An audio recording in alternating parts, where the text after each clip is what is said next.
Good morning, everyone. I am Mrs. Venu Rathi and I welcome you all again in the class of EVS. So, as in our introductory class, I told you that we will be starting lesson number 9, Up You Go. And I gave you a brief introduction of the chapter also, that the lesson is about adventure sports, and one of the adventure sport is mountaineering. So we will be reading in detail about mountaineering in this chapter. Before starting the chapter, I hope you all have read the pages which I asked you to read for homework, that is page number 76 and 77. And I asked you to answer a few questions also. A couple of questions are given on page number 77. Assuming that you have tried to answer those questions, now I will start with the chapter. Up you go. Life these days has become very hectic and has led to an increase in work pressure. But we all must ensure that we take some time out from our busy schedules for leisure as well. For example, watching news, educational programs, movies, and nature programs to relax. Children also enjoy playing computer games and PlayStations. Okay, well, here they are focusing on the importance of recreational activities. Recreational activities are those activities which we do in our leisure time. Because nowadays, as you all know, life has become so hectic. We are so busy in our all schedules. So, for doing these activities, we have to take out some time from our busy schedule. And depending upon our interest and our age, we select any kind of recreational or leisure activity. Adventure sports and games provide people with the necessary respite from their mundane life. Sports like mountaineering, rock climbing, and camping, etc., are some of them. Mountaineering is an adventure sport of climbing mountains. For mountaineering, one has to be physically fit and active. What do you mean by mundane activities or mundane routine? Mundane means everyday routine which we are following day after another and day after another. Taking a break from these mundane activities, we opt for some leisure, sports, or events. So, here we are focusing on mountaineering as an adventure sport, and where all we can get training for going to mountaineers, and what are the requisite conditions for people who are interested in camping and going up on mountains.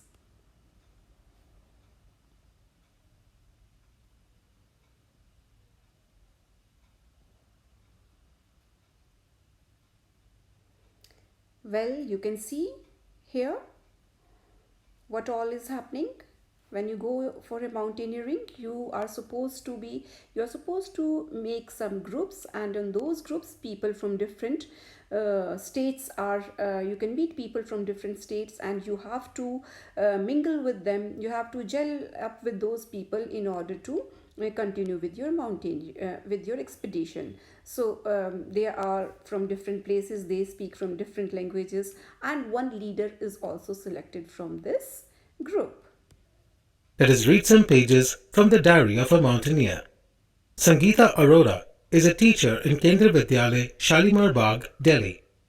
She went to a mountaineering camp, Nehru Institute of Mountaineering, Uttarkashi.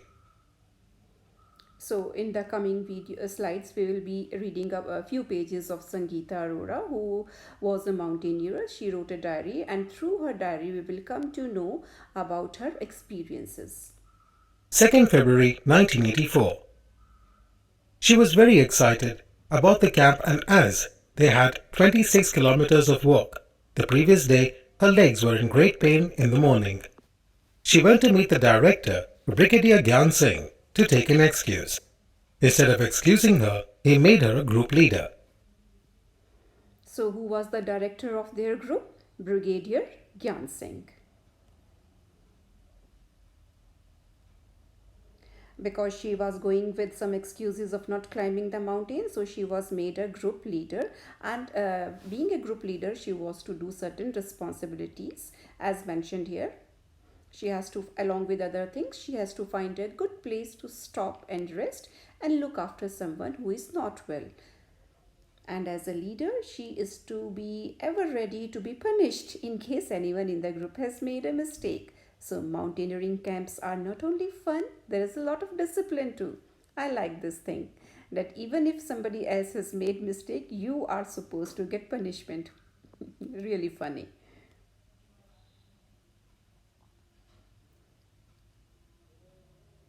So here they all got along. These are few pictures of the members of the group number 7 to which Sangeeta belonged.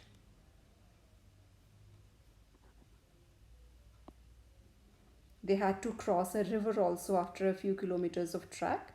And they rock climbers generally carry food items, water bottle, rope, hook, plastic sheets, diary, torch, towels, soaps, wind cheater, whistle, glucose, as mentioned in these pictures. They all carry these things in their rucksack, and they are advised to have a vitamin C rich breakfast, iron, and hot chocolate milk also, because they provided strength.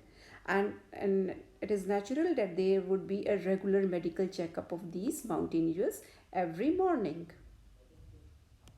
Crossing a river during mountaineering is another challenge. It is usually done by a rope tied from one end of the bank over the other end. The thick rope is tightly fixed to pegs on both sides. One has to tie a rope around one's waist and put a sling in it. The sling is then put on the thick rope, and one has to walk through the icy water. The water in the mountains is always chilled and can freeze one's feet. Can you tell why the water is so chilled and icy? Because it is all snow in the mountains, and when the snow melts, it goes down into the rivers, and that is why most of the rivers originate from mountains, and the water which we found there is always very chilled and cold. Sangeeta had no choice. She too was pushed into the river, and everybody cheered for her. She could feel the chilled water as she walked slowly. The water reached up to her neck. At one time she lost her balance and started slipping. She was scared and called for help. Everybody encouraged her and told her to hold the rope. She somehow held the rope and pulled herself forward. She was happy to finish the challenging task when she reached the other bank. So this is how she was able to cross the river after a lot of difficulties, but somehow she was able to cross the river and was able to finish this challenging task. 10 February 1984. Rock climbing. Now they had to climb 15 kilometers to reach Tekla village. It was the height of 1600 meters. As usual, their rucksacks had all the necessary items. They could see fields of fruits and vegetables. Colonel Ram Singh was also standing there at a 90-meter flat rock with pegs and ropes. So after crossing the river, what was the next target that they had to achieve? They were supposed to climb a rock. Mountain climbers wear special boots with spikes in them. In snow, the use of the snow axe is required. Anchors for the rope, known as pickets, are also used. There are two types: expedition climbing, which is of a longer time scale, and alpine climbing, which is of a shorter time scale. So difference between two types of climbing is mentioned here. One is expedition climbing, which is basically for a longer period of time and for higher scales, and other is alpine climbing, which is basically for shorter period of time and for shorter scales. Rock climbing is an adventure sport where the participants climb a natural or artificial rock formation. In a competition, one has to finish the difficult path in the least possible time. It tests the strength and endurance of participants, and one has to properly know the technique of rock climbing. Tools like ropes and anchors are used. So another adventure sport, rock climbing, is there, which needs a rigorous amount of training, and few items like anchor and rope which are required for climbing a rock. And it actually is very difficult. It is not as easy as you can see. Once you start it, you will come to know that how difficult and how rigorous it is to climb a mountain, especially rocks. A rock climber always observes a rock carefully before he starts. He identifies the holes or places where he can put his hands or feet. He then puts a rope around his waist and holds the thick rope hanging through a sling. They keep their body at an angle of 90 degrees and try not to bend, rather keep their back straight. While climbing down too, one has to use a rope in a special way called rappelling.